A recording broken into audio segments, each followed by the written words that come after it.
I think we're good to go, are we? We're good? Okay, great. Welcome, everyone. My name's Spencer Sherwin. I'm a professor in the department, the head of Department of Aeronautics at the moment. It's my pleasure to welcome you to this inaugural. I have been told, I'll do it up front so I don't forget, there's a few health and safety issues I have to point out. If there is a fire alarm, there's a fire exit this way and there's a fire exit that way, and we're supposed to convene out on the road on the corner between the two intersections in that far corner. There is not a planned fire alarm, so if it does go off, we do expect to leave. We hope, the event is definitely being recorded. There have been some technical issues getting it live streaming, but hopefully it'll be online afterwards, and I hope they will come on so that we have some online audience and get some questions from them too. So Matthew has spent his whole academic career with us here in the department, but he did spend some time at some other institutions. He started his undergraduate at Oxford. He escaped for a little bit outside of academia for 2 years at Astrium, now Airbus, but saw the error of his ways and came back, was at that occasion, went back to Cambridge to study for his PhD. That was in the multi-stable structures group and the deployable structures lab of Sergio Pellegrino, who's going to be giving the vote of thanks a bit later on.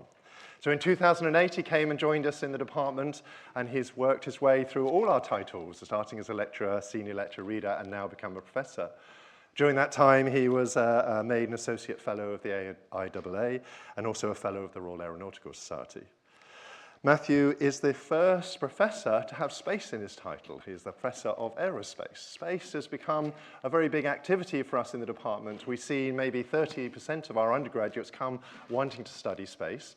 It causes a little conflict for us because we're the Department of Aeronautics that doesn't have the word space in, and one of Matthew's common questions is why we shouldn't change our title to represent that other community. So there's another activity in college that we have a few of those members here. There's a School of Convergent Science, and Matthew is one of the first 4 inaugural co-directors of that activity.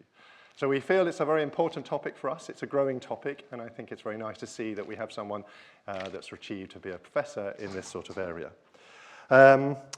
I guess the other joy you have of being head of department and going through the promotion process with Matthew is I get to have a few chats with him beforehand leading into those interviews.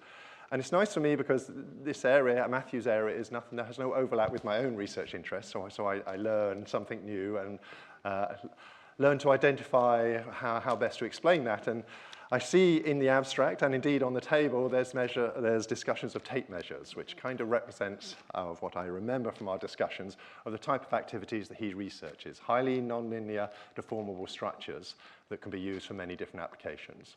So I'd like to invite Matthew to come up and tell us more about these applications and hear for his inaugural. So please welcome Matthew. Thank you.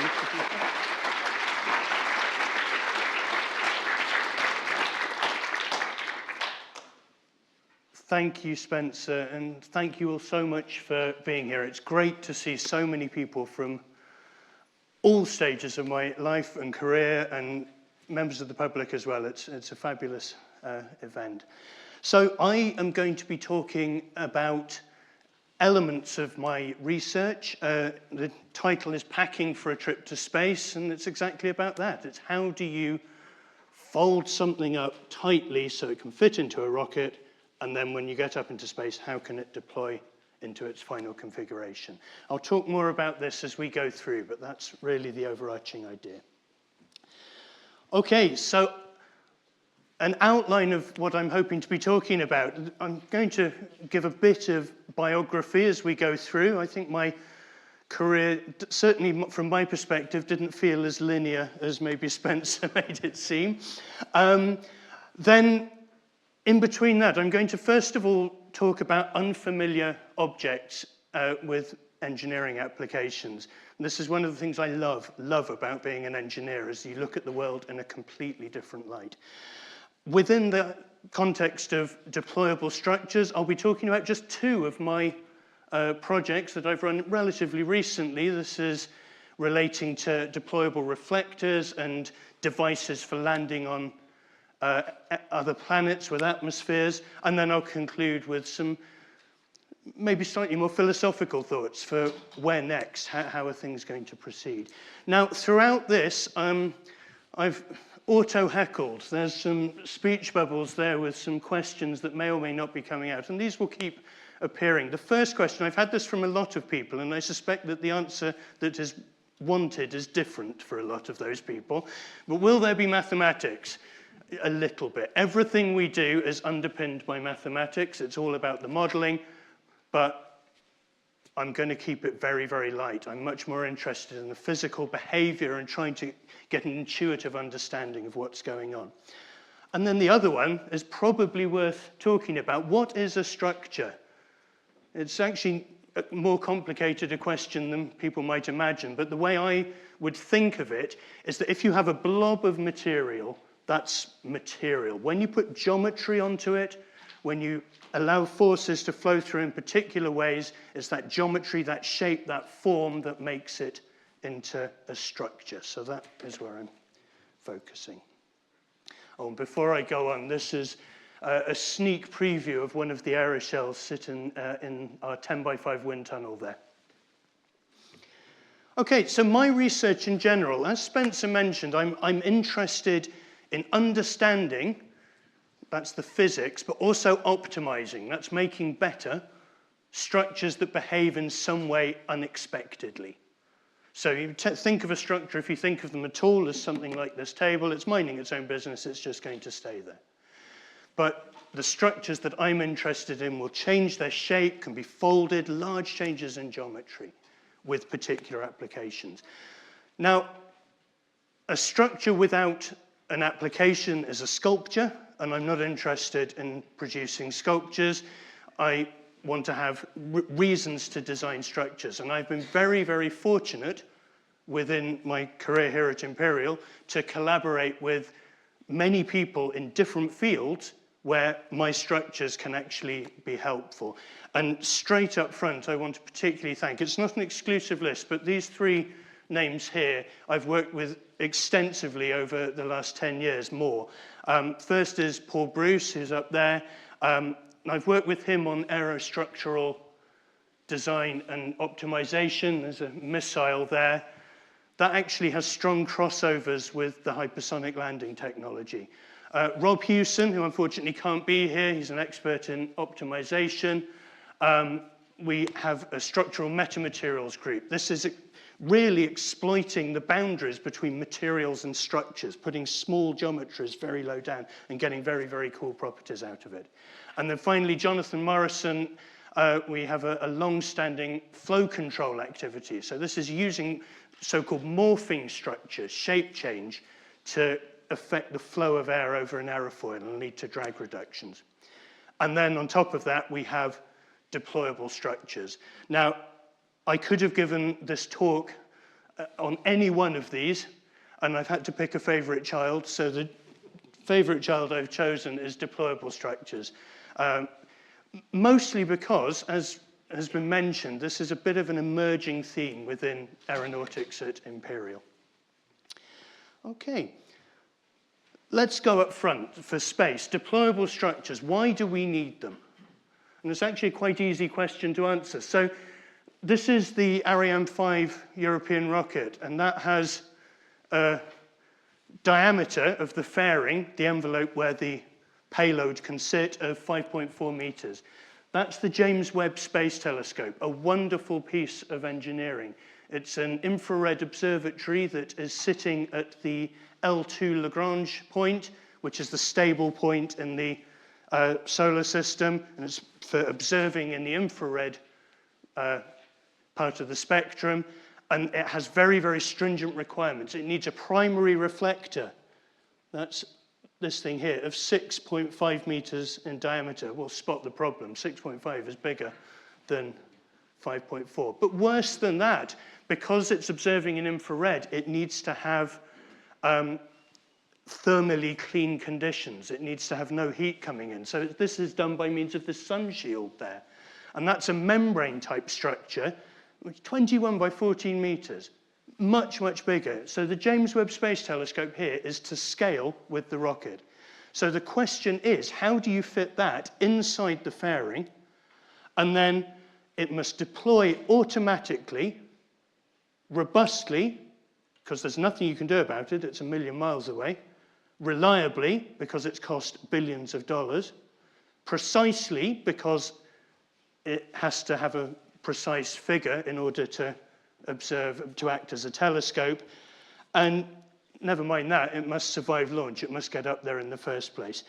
Oh, and then it must survive the atmosphere in space. There's no gravity. It's very, very challenging. Really is. So that's kind of the overarching problem. Now, the work that I do just pokes at various elements of how to deal with this, but this is the sort of thing that we're aiming for. Okay.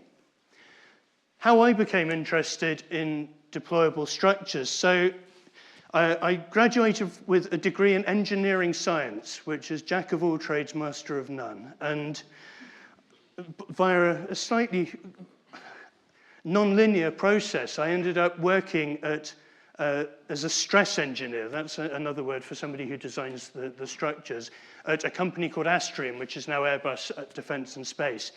And this Eutelsat W3A, that's my one piece of hardware that's actually up there. That's in geostationary orbit. You can maybe see the reflectors there. That's what I worked on, the backing structure for those. And these are deployable structures. They fold up for launch, and then they deploy out. They're very, very simple, though. They're just rigid. They're motorized. They're still very, very cool and very challenging to design. Now, sorry, you can see I'm not used to wearing a microphone. I just pressed it there. So yeah, this introduced me to the challenges that I've really just mentioned. Designing for the space environment, it feels like it should be straightforward enough, but it really isn't. But after a couple of years, I found that maybe the industrial environment didn't suit me. So I looked for an escape route. And the escape route I chose, I'm very, very glad I did, because I ended up in the Deployable Structures Laboratory at Cambridge with Sergio Pellegrino. And this is a real bifurcation point in my life. There is another universe where I'm still working in industry, and I'd have been perfectly happy, but it opened up my eyes to a whole new level of deployable structures. There's a lot more to it than I had previously realized.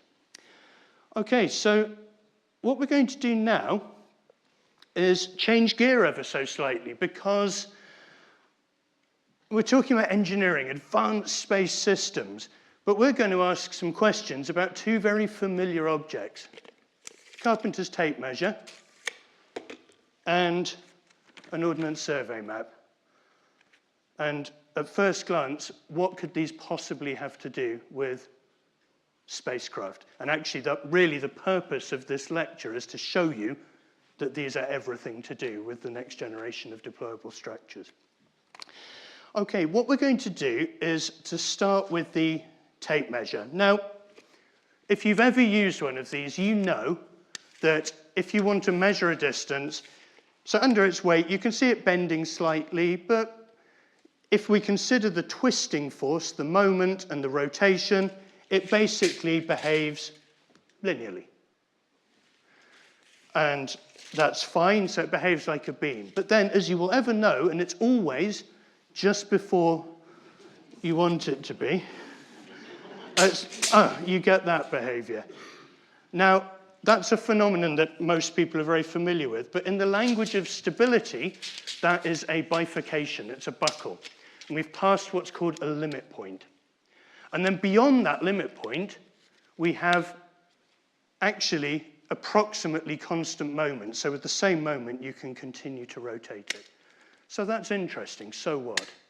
Well, if you look at things slightly laterally, what we have there, if we run it backwards instead of forwards, we have something that is stowed, it deploys, and it locks into shape. So it's not a tape measure anymore, it's a deployable flexure. But better than that, it's a multifunctional structure. So remember my reflectors that I worked on at Astrium, they had the motor and they had the structure. Well, this has combined the two phenomena. And in an environment where mass is critical, combining functions is very, very useful. And I'm very, very fond of tape springs. In my PhD, which was on the development of bistable and multi-stable structures, these are structures that have two very, very distinct stable configurations, understanding these phenomena. And actually, Sergio and Sergio's group were pioneers in this field. There's very little that he doesn't know about tape springs. But yeah, fundamental part of my PhD. So that's tape measure, tape spring flexure. Okay, next thing we're going to look at, this map fold. Now, occasionally I like to go for walks on Dartmoor, and the weather is very often less than clement. And if you're in a breeze and you're trying to look at the map, I bet you wish you thought there was a better way to fold a map. So how the map's folded is using what is called a map fold. So we're now in the world of origami. Now, map folding, we can see we've got a very simple case here, but this is just repeated in a map. We have these lines represent folds, and the solid lines represent mountain folds. The dotted lines represent valley folds. And this is how it's done in a map. Now, if we're in the world of origami, in something called mura-ori, all we do, and this is really crucial to lots of the work that I'll be talking about in a minute, is we move the location of that vertex. Otherwise, it's exactly the same. 3 mountain folds, 1 valley fold. But this means that the behavior changes quite fundamentally. Now, I'm going to try and demonstrate this. So what we've got are basically maps, one with the map fold, one with the mura fold. And with the colored masking tape, they signify mountain and valley folds. Now, let's imagine that we want to deploy this map or unfold it.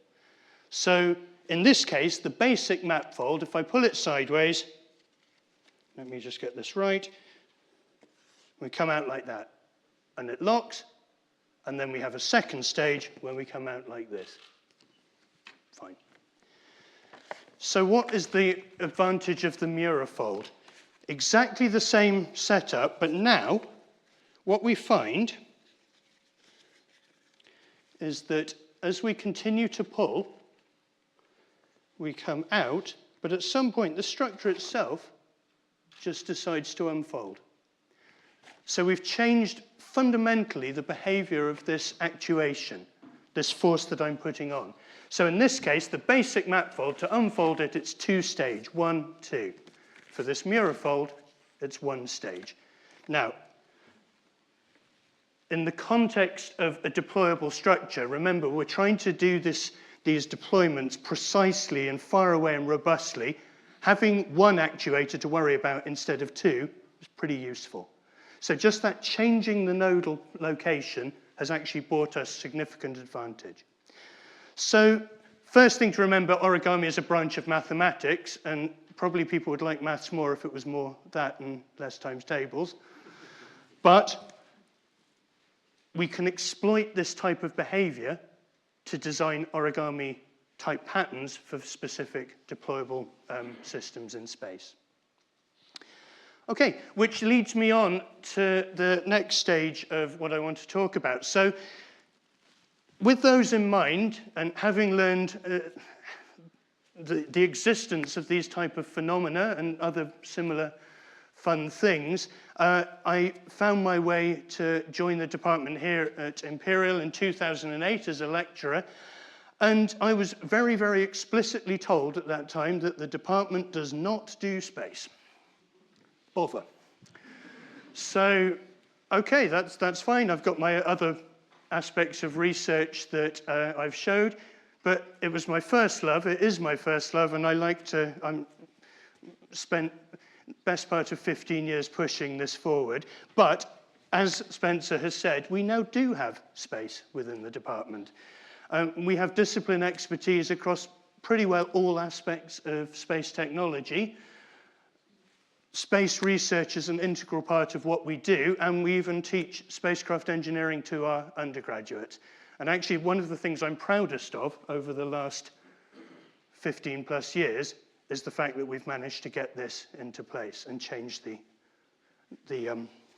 direction a little of the department. Anyway, within that, what we are now going to go on to do, remembering these simple cases that I just showed you, we are going to talk about 2 specific examples. The first one is a reflector based around that Miura-Ori pattern, and the second is this aeroshell here and there.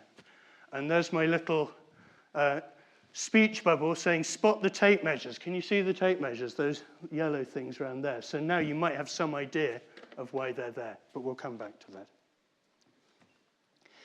Okay, so if we want to make a reflector, a paraboloid reflector, a dish, then let's say we want to use origami to do this. Well, an obvious thing to do might be work great for a map. Let's just project this onto the dish. Seems obvious, right? But unfortunately, that just doesn't work. And the reason for that is because of something called Kawasaki's theorem, which leads to the fact that when you're in 3 dimensions, you have what's called snap through. So at some point, you have to pass through like this. And that means that it is impossible to fully deploy these origami patterns on what's called a doubly curved surface. Doubly curved, mathematically, that just says that Gaussian curvature, the product of the principal curvatures, is non-zero. But practically, we all know what that means. It's curved in 2 directions. Okay, so this locking problem, that was a nice idea, but that's not going to work. So what can we do to overcome these problems? Well, very similar to the idea that we've seen before. If we use some intuition, we can actually overcome this. So what I'm going to talk about is a new reflector architecture based on this Miura pattern. So we solve the problem of locking by just avoiding it, by ignoring it. But that means that we don't fully deploy the structure, we deploy it until it is able to be deployed. And how that works will become clear in a minute. So we break the architecture up into 3 distinct layers. Step 1 is we take our origami pattern and we convert it to a truss structure. And we do that by triangulating. So if you look very carefully, you can maybe see this Miura pattern here is within here. Now, adding these extra degrees of freedom is not something that's desirable. We've seen we want to reduce that, so we put the determinacy back by having a spine down the middle with another linkage. And then on top of that, we have a paraboloidal surface that is the dish. So these are the 3 separate layers, and then if we attach them together, what we end up with is a deployable reflector. So that's great, right? We've solved the problem, but no, we haven't. Because you can see here, it's deploying, it's going from flat to folded, but there are 2 things that we need to worry about. One is what's called stowage efficiency, so how tightly you can fold it from its deployed shape. And the other is that physically this won't work. As you deploy it, you need to worry about collision between panels. So how do we deal with that? Well, in exactly the same way as we saw with the Miura pattern, we start to think, how can we move nodes around to find the point in the design space where these problems go away, where they become best? So the kinematics are highly complicated and 3-dimensional. This is not something that we would necessarily be able to intuit ourselves. So this means that we can use what's called mathematical optimization to do it for us. We define the problem mathematically, and this allows us to use a minimization to find the perfect point in the design space which satisfies our criteria as well as possible. So as I say there, we permute, we move around our nodal locations, but in 3 dimensions, just to find this perfect bit of the design space. And in order to do that, we use what is called Bayesian optimization. There are numerous optimization algorithms, but this is a highly nonlinear problem. There are lots of local lumps and bumps in the design space. It's very possible to get trapped in certain regions, so we need very, very robust optimization to work our way through this. Okay, so in order to do this optimization, first we need to model it. Now, all of the pictures we've seen on the previous slides were actually based on this modeling, but we can describe it mathematically using theories of mechanisms, and we can describe the rotations using quaternions, and we can track our way through the deployments. And then we need some way of modeling the collision, and we do that by populating all of the surfaces with spheres, and we monitor their intersections. And having done that, it's a question of setting up your optimization problem. Now, it's highly nonlinear. We have, in principle, several tens of degrees of freedom. Even an optimization algorithm is not going to be able to find its way through this. So then we need to apply our engineering understanding and really simplify the problem to make it as tractable as possible. So we do this by looking at symmetries. We look at dependencies. If you move one node, where will the other one end up? And having done that, what we were able to do is to break this optimization down for this particular problem into two independent cases. So the first case, we just look at one row of these structures, and then when we optimize that one, we carry out a secondary optimization for the second case. And here's the only bit of maths in the presentation. This is the sort of thing that we do. We can define this optimization mathematically. So all this is saying is that we wish to minimize the maximum of the changes in dimension. So that's to do with stowage efficiency, and this is subject to various geometric constraints.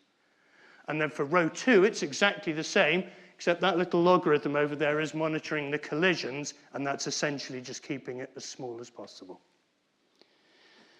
So if we run these optimizations, we can basically perform numerous simulations of different configurations of nodal geometry, and we can home in on the optimum areas of the design space. So if we look on the left here, you can see this sort of bits of brown. Imagine that as a landscape that you're trying to find your way through and to find the lowest point. You can see there are lots of lumps and bumps. There's a lot of topography. That's why the optimization is so challenging. But then we find our way through, and you can see the iterations getting towards that optimal point. And then in the second case, we now have 3 dependent optimizations, so it's not a landscape, it's a 3-dimensional space, but we're still finding our way through it, and we can get to our optimal region.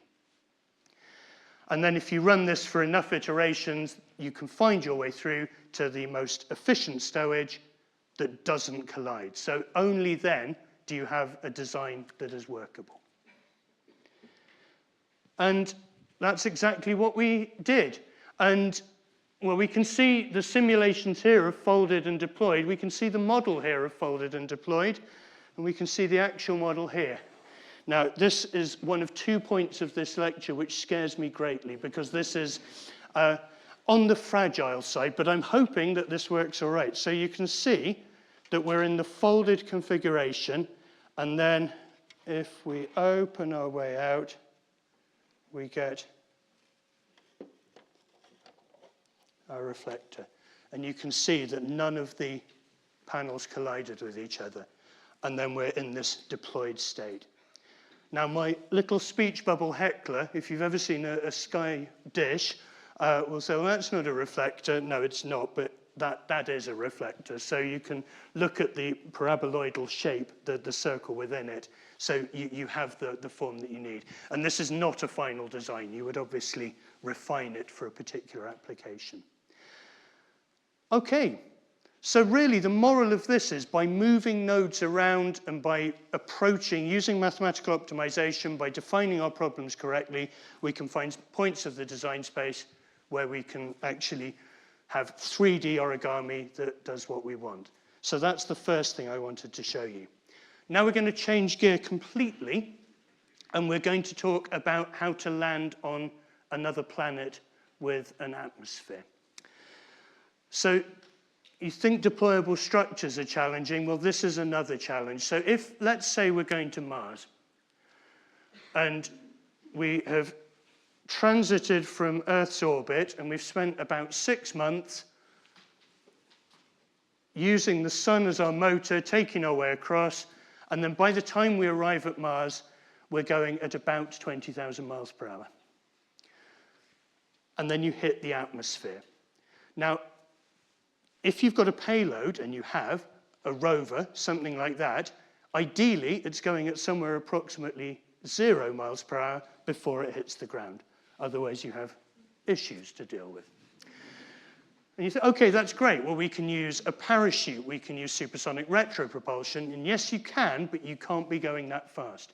So there's this whole point of the descent phase where we need to get from 20,000 miles per hour down to something where we can send a parachute up.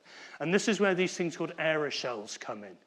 So NASA, you can see all the acknowledgements there. NASA is really the international expert. They're the only people who've really done this successfully, repeatedly. And there are numerous architectures that have been used. The only aeroshels that have ever landed on Mars are these ones here, the Viking heritage. So Viking was the first. They've all been exactly the same since, a 70-degree sphere cone, just increasing in size. But we reached the problem that we saw with James Webb Space Telescope and Ariane. We now, as the payloads get bigger, you need a bigger braking area. You can't fit in a rocket. So this is where deployable structures comes into play.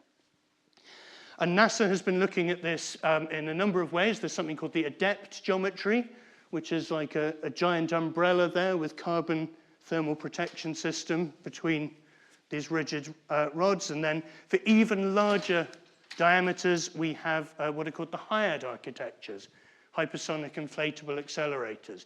And these are toroids, inflatable toroid structures that are connected together and give this aeroshell shape. Now, if you consider the binary distinction between predictability and rigidity and how big you are, then clearly, if you want predictable and rigid, you need to be on there. And if you want to be big, you want to be at this side, but it's at the expense of the other two. So what we realized is that using those origami type approaches, we could actually fill a part of the design space that actually hasn't been explored by NASA. So we've got our rigid panels. That gives us our predictability and our rigidity, because the origami gives it that precision. But we can use those deployable techniques to allow the diameter to get a bit bigger. So that's really where we're focusing. Now, this is a project that we've been running for a number of years now, we being Paul Bruce and myself. So this started with very small amounts of funding from Airbus to just look at this problem. And then we're very fortunate, I was very, very lucky to get what was called the Excellence Fund for Frontier Research, which was internal Imperial College funding to take this a little bit further. And actually, in the grand scheme of research projects, that is a very, very modest amount of money. But it just goes to show that when you have the ability to do blue sky, curiosity-driven research, which is very, very hard to come by, you can actually solve some quite challenging problems. I need to acknowledge the researchers that have worked on this over the years. So Lisa, Danielle, Michaela, Chanshu, Harry and Sevan, all of these have contributed in various ways to this work. And we've actually explored these aeroshels from a number of different aspects. So it's hypersonic foldable aeroshell for thermal protection using origami or Hathor. Hathor is the sky goddess up there. We thought that was very appropriate. And within the framework of designing one of these aeroshells, you need to worry about a whole lot of things. You need to worry about the temperature. So we've developed models to work out how the temperatures are transmitted through the structure as it interacts with that atmosphere. You need to worry about various geometries and flexibility and what effect that has on the trajectory. And we've looked at that as well. But the main thing that I want to talk about here is, again, the deployment architecture, because on some levels it's very similar to what we've seen before. Now, in this case, the origami pattern is much simpler than we had. It's just there, but it still needed to be optimized to account for the thickness and the rigid panels. And what we ended up with, via a very, very similar approach to what I showed you with the reflector, was a design here. And what we're looking at, and I'll play the movies in a minute, is the skeleton underneath, the deployable aeroshell. And then on top of that skeleton, you put thermal protection system. But let me just play this. This was our 2.6 meter diameter engineering model in the lab. And on the left, we have the actual model, and on the right, we have the simulations. And you can see it's very similar to this. It just comes out, and the kinematics tells it where to go. There's also a very interesting imperfection effect where one of them goes slightly later than the others, but that's a second order point. Okay, so that was a 2.6 meter model. That's the sort of thing that you would send to Mars, but we need to take it a step further and continue our testing program. So this is where I'm going to introduce Mini Hathor, and there she is. Now, what we are currently doing is we've done the design phase on Earth, so this is now the test phase. And this consists of 3 stages. The first is a tethered balloon, which has its own problems, as we'll talk about in a bit. The next thing, which is currently being worked on, is a free flight balloon, and then the final stage will be a rocket flight from LEO. That's a way away from the moment, but this is the point that we're working towards. So instead of 2.6 meters, it's approximately a foot. It's 30 centimeters when it's deployed. That's it in its stowed configuration. And we have a slightly different deployment architecture to before. The large one was driven by motors. This one, we need it to be as simple and robust as possible. We'll talk a bit more about the actual design in a second, but there are various aspects of how to seal the joints, how to trigger the deployment that are maybe less important. Now, in terms of the deployment of this structure, think of it like a giant umbrella, or in this case, not a giant umbrella. You have your ribs that are deploying, and they're based around very, very simple conventional mechanisms here, so-called 4-bar chains. And then we have these origami rigid panels that are connected between. And then what we can see here is the tape springs. And what they are doing is that they are driving that deployment. We also, on the ribs at the top, have torsion springs. Torsion springs are clothes pegs.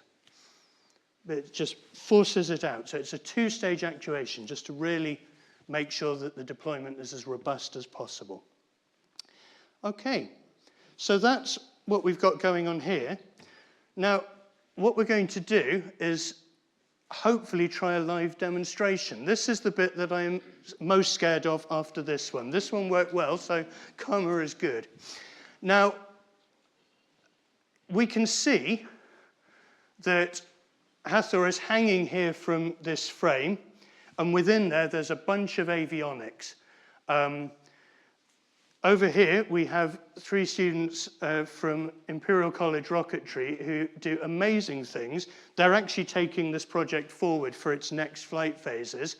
Now, Andre is going to hopefully initiate a deployment. So if you look, you can see we've got a cable wrapped around the top.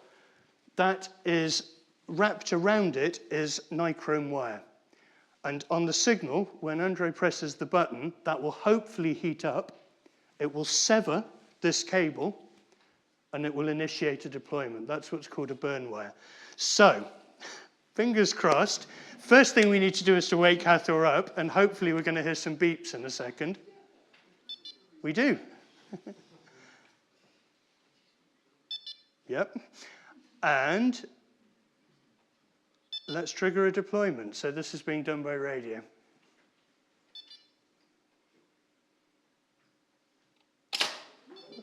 There we go.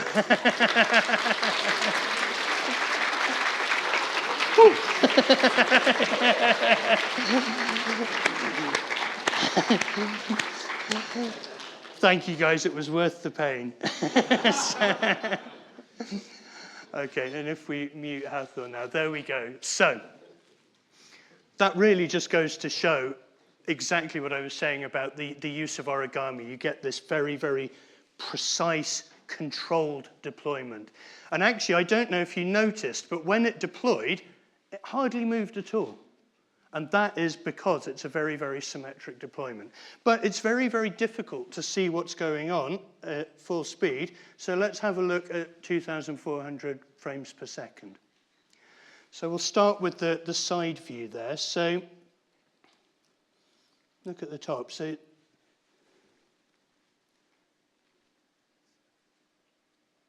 and you can see all those panels just going exactly where they want to go. But the one that I think is really beautiful is the top-down one. Now, what I want you to do is to look at these ends there, because those are the panels that those tape springs are working on. And what you see is that they are acting independently. They will straighten that out, and then the main deployment of the ribs will start to take effect. And this is, I think, my favorite movie that I have ever created.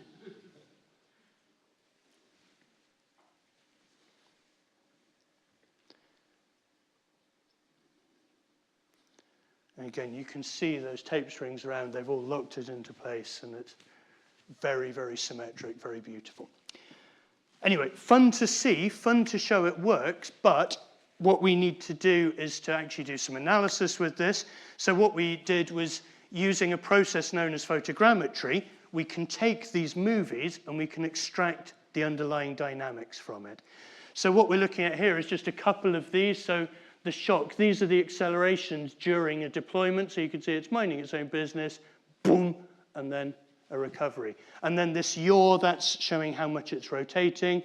And you can see it's actually hardly rotating at all, which incidentally is just what you want during descent, because if you're coming in on a trajectory, you don't want it to be diverted by the deployment dynamics. Okay, so the final thing I want to show you is the results of the tethered balloon flight, the first thing. So this was on the ground, but we did this tethered flight. The CAA required us to do the first stage tethered, so the balloon was attached to via a cable to the ground, and you can see the parachute has been pre-deployed. That was another safety measure, although Hathor can actually deploy its own parachute. Now, this is the same thing that we've just seen, but now taking place remotely at altitude. So we've got onboard cameras at the top there, this camera looking vertically up, and this is drone footage here. So there's a lot going on. I'd look at this one if I were you, and you can see it deploy. But we'll start them off. There we go. So that's it, working properly remotely. Now, this is really great because this demonstrates this remote actuation, and also it looks like it's behaving itself. But I said we had avionics on board, so we can extract the data that we had in from the ground test, and we can look at the equivalent when it's on in the mission. And we can see we get very similar responses. Now, in terms of comparing ground and Earth, they're within about 10%. That's okay. There's a lot of gusting and whatnot going on up there. But anyway, as far as this shows, this is a robust deployment. So we're very, very pleased with this. Now, that's not where it ended, because I mentioned that there were two safety features. One safety feature was the tethered balloon, and the other was the pre-deployed parachute. What neither of them accounted for is that the parachute could get wrapped around the tether. So when we did the drop, it didn't work quite as planned. So instead of just dropping and the parachute inflating, what actually happened was that it turned into a zip wire, and it started going down the tether. And Hathor's avionics losing its mind. And then at some point, the friction got so great that the shock cord melted, and we entered what we shall call an unscheduled descent. Let me just play this going on. You can hear the avionics not happy at all. So it's sliding down.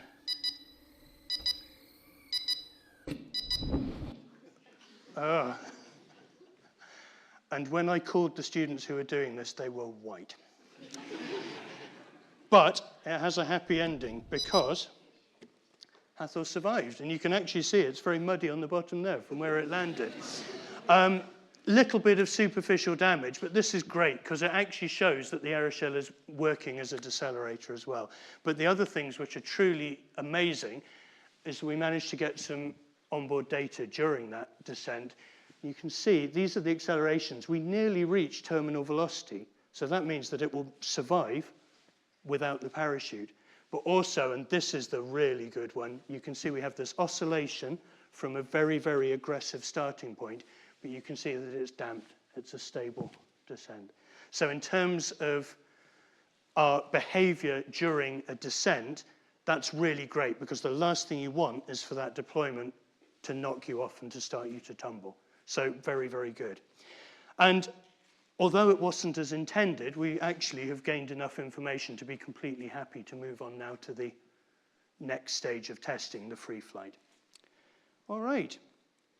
So very nearly finished. I just wanted to conclude with a couple of thoughts. My family always love it when I have a few thoughts.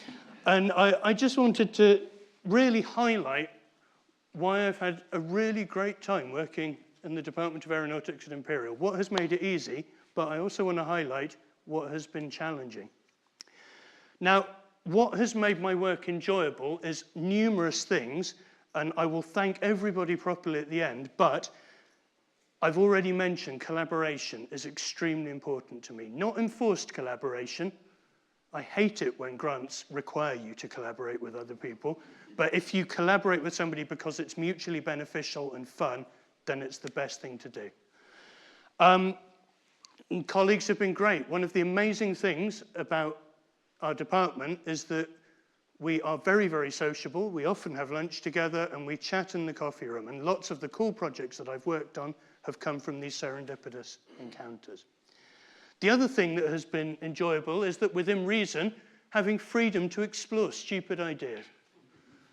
And that is a real privilege. To have a job where you are paid to learn and to explore and to ask ridiculous questions, and fun things come out of it. I mentioned that the Aeroshell was funded from internal funding. This is amazing. Curiosity-driven, blue sky research funding is rare as hen's teeth. But I'm quite confident to say that we went from a standing start to European leaders in planetary descent technology on the back of it. And I think that governments could learn from this, that actually trusting researchers is worth doing. The students, well, we've seen, are excellent. It's been a pleasure and a privilege working with them. And likewise, and again, I will thank everyone properly, the administrative and technical support has just been excellent. So that's been wonderful. What has been challenging? Well, these are external. So I would not be standing here. This lecture would not be happening if I had decided to focus my entire career on space research. And that is not because there's not enough to do. There are lots of really important questions that need to be asked. There's a lot of work that is absolutely essential. But the landscape in the United Kingdom has a great big space technology-shaped hole in it at the moment. And that's a problem. If we want to do this kind of stuff, it needs to be addressed. And the corollary of that is that within decision makers, there is, in my opinion, an insufficient depth of expertise in the space technology sector. So in terms of the United Kingdom, in all seriousness, if we want to progress and if we want to do this sort of thing, we need to address it. And then my final, increasingly hostile speech bubble. So what am I going to do about it? Well, this is the final thing that I wanted to say. And Spencer's already mentioned it. Because in October, I was very, very fortunate to be appointed as a co-director of Imperial's new School of Space Security and Telecoms. And this is an opportunity to address exactly this sort of thing. If we do it right, and I really hope we do, and it's great that my co-directors are in the auditorium as well, our ambitions are that we will solve this problem, or at least really address the lack of really dedicated space technology and related security and telecoms research. So that's fingers crossed at the moment, but that's where I'm really, really hoping.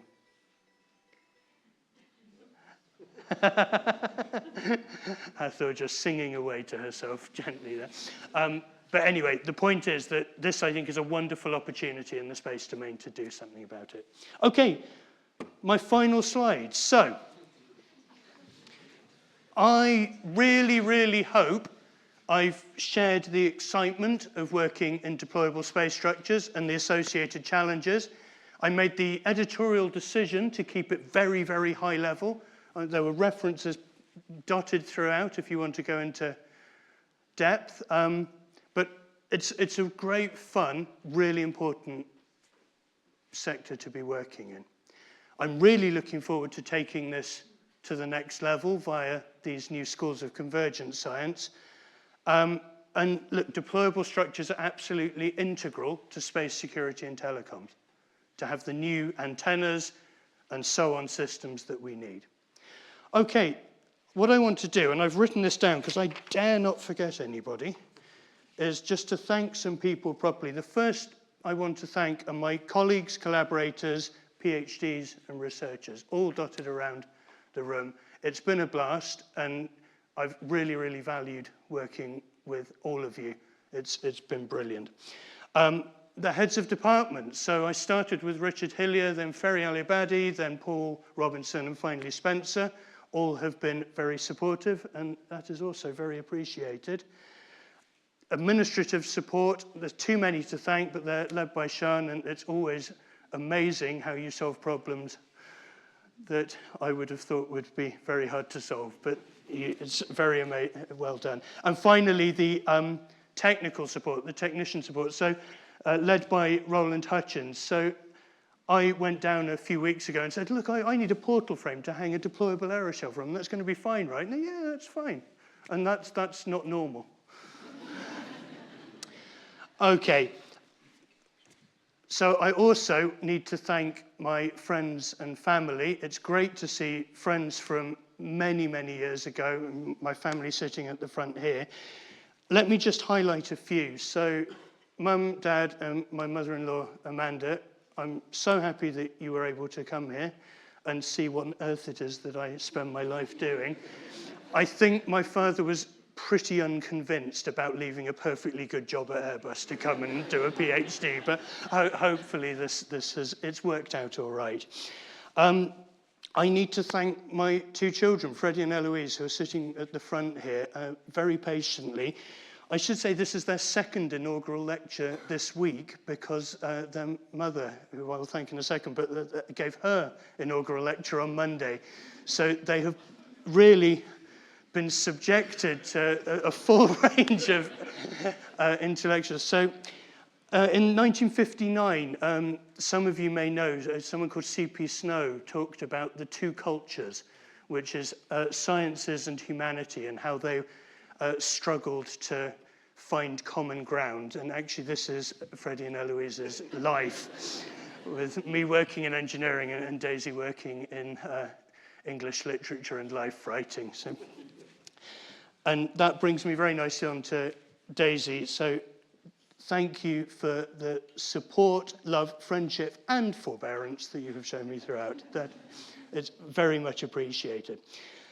Okay, and finally, you're wondering, well, some of you aren't wondering, but a lot of you want to know, why is there a potato there? Now, actually, from a structural mechanics perspective, there's really very little difference between these two pictures. But I've been teaching first-year structural analysis since 2009, and in the very first lecture, I caused a certain amount of consternation by dissecting a potato with a great big carving knife to show how internal forces transmit through structures. And it's all that students seem to remember. So they'll come back after years and say, yeah, I think you taught me structures, but I do remember the potato. So I thought it was only reasonable that the only thing you'd remember from this talk also was a potato. And with that, thank you very much for your attention. It's been a pleasure.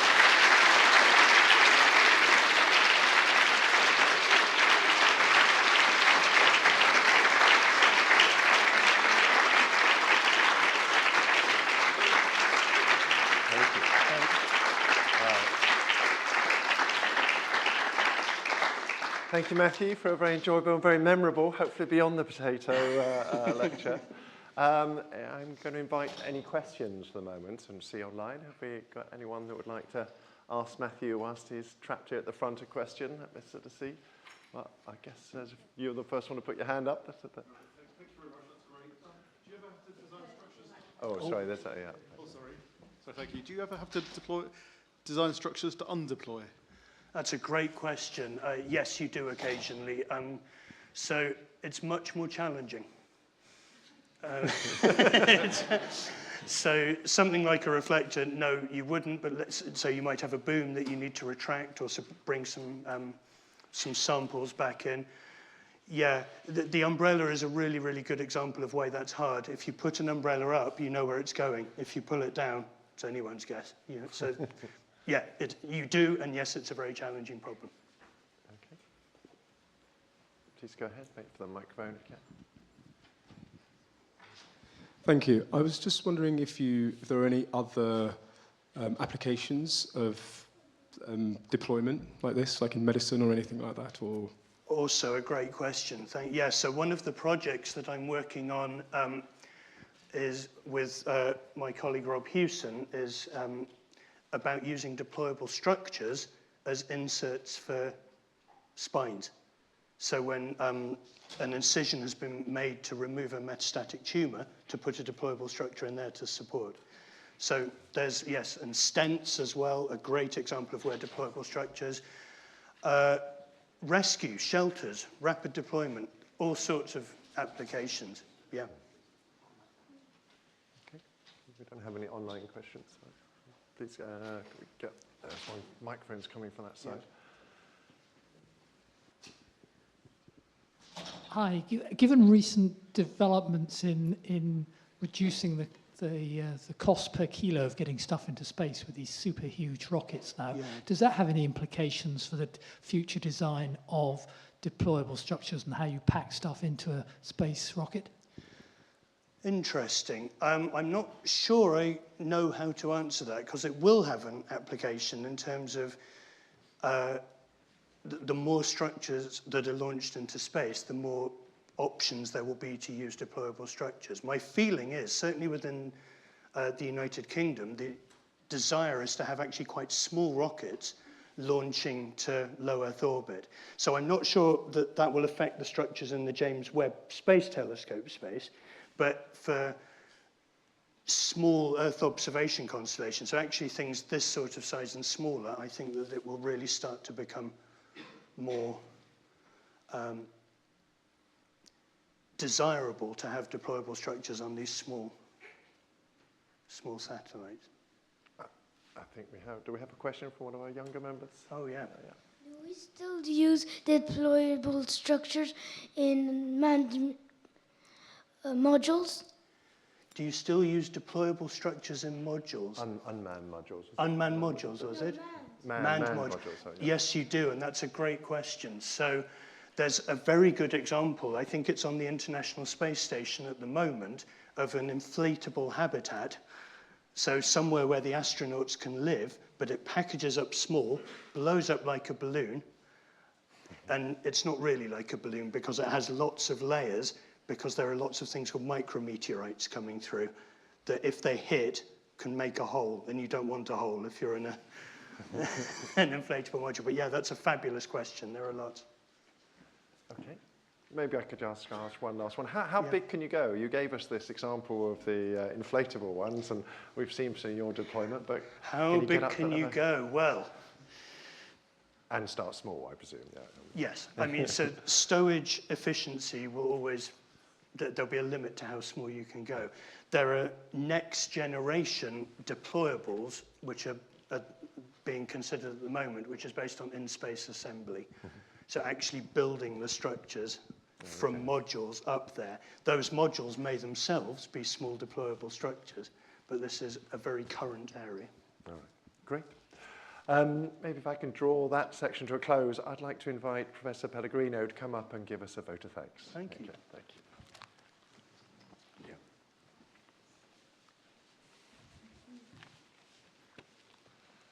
Good evening. So thank you, Matthew, for inviting me to be present at your inaugural lecture and also to give this vote of thanks. We have known each other for almost 25 years. And when you got in touch with me, you told me that it was time for you to return to research.